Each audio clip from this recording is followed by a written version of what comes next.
হয়ে যাবে, দিন পার হয়ে রাত্রি আসবে,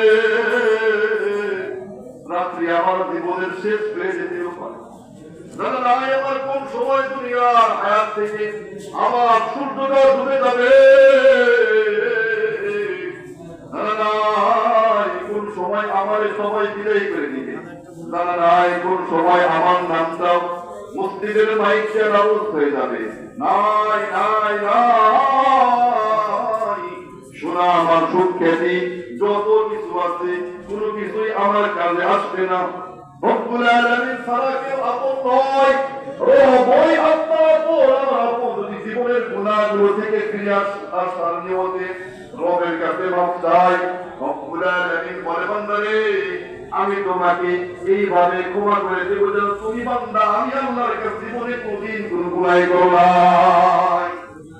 তিরমিজি শরীফের 3540 নম্বর হাদিসের বর্ণনা, قال النبي صلى الله عليه وسلم قال الله عز وجل, আল্লাহ পয়গম্বর বলে, বান্দা হে উম্মত শোনো, রব্বুল আলামিন তোমাদেরকে ডেকে ডেকে বলেন, ইয়া ইবনা আদম ইন্নাকা মা দাউতানি ওয়া রাজাউতানি গফারতু লাকা আলা মা কানা ফীকা ওয়া লা উবালি।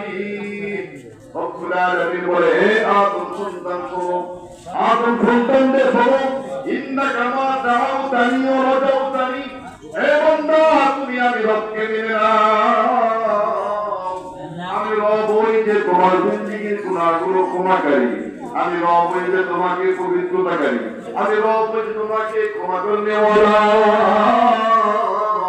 এই বান্দা যেই সময় পর্যন্ত আমি রবকে তুমি রব হিসাবে মেনে নিবা, যেই দিন পর্যন্ত আমি রব্বুল আলামিনের কাছে ডেকে ডেকে মাফ চাইবা, যেই সময় পর্যন্ত তুমি ভাববে যে হ্যাঁ আমার ক্ষমাকারী, আমাকে পরিষ্কার করনেওয়ালা, পবিত্র করনেওয়ালা একমাত্র আল্লাহ, এই বান্দা জীবনে তুমি ছোট আর বড়, প্রকাশ্য আর অপ্রকাশ্য যত রকমের গুনাহ করেছো, আমি রবের কাছে ডেকে আমি রবকে মেনে আমার কাছে ক্ষমা চাইলে আমি